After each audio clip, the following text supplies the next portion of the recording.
In this video, we're taking a closer look at the Twitter social plugin. So let's open up one of our playlists.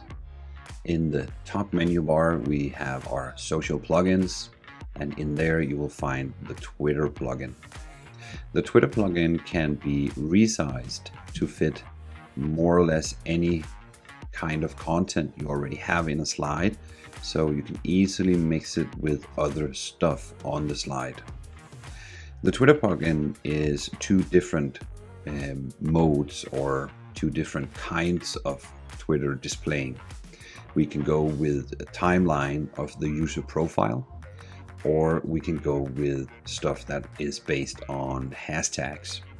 So in this case, I will show you the timeline of the user's profile. The username can be more or less anything from Twitter. You will find the same editing options in regards of font color. You can make it bold, italic, and so forth. You can also align the text.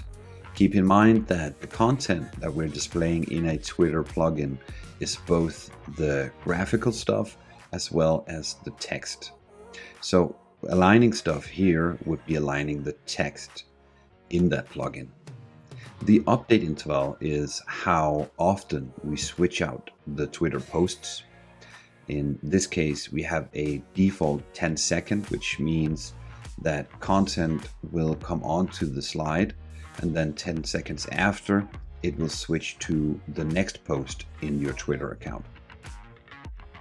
We can also define how many tweet counts we would like. For example, you can pick the 10 latest, or you can set it to 99 and it would be more or less infinity.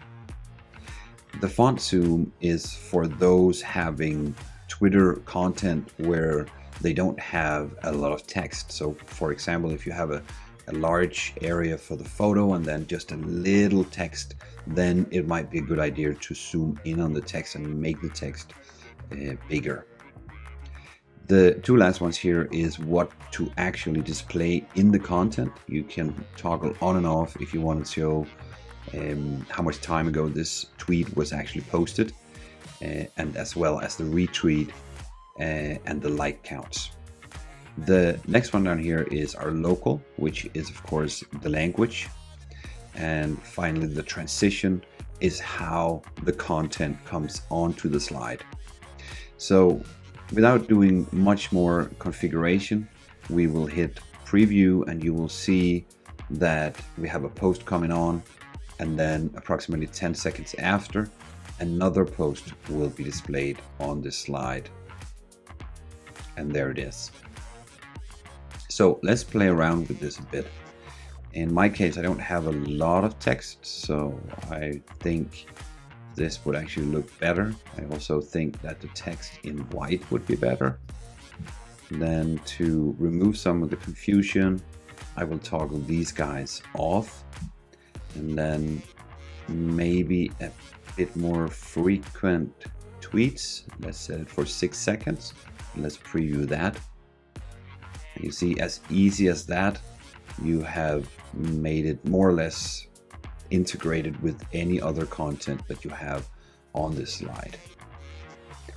Now, the last thing here is the hashtags. And of course, hashtags means that it will give you any content that relates to that hashtag.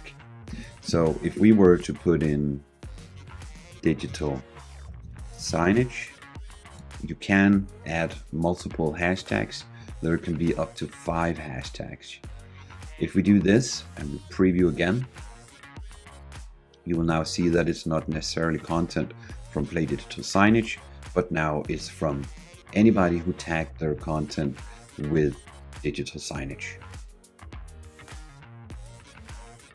And finally, you can add multiple Twitter plugins. So if I resize this and then copy paste using my keyboard, I will be able to set this up not for hashtags, but for the timeline of a user, in this case, Play Digital Signage. I can even set the interval so that it is not related to the other one, and then if we preview this, you will see two feeds, one based on hashtags and the other one based on the timeline of Play Digital Signage, running independently from each other. That's it for the Twitter plugin. Thank you, and I'll see you on the next one.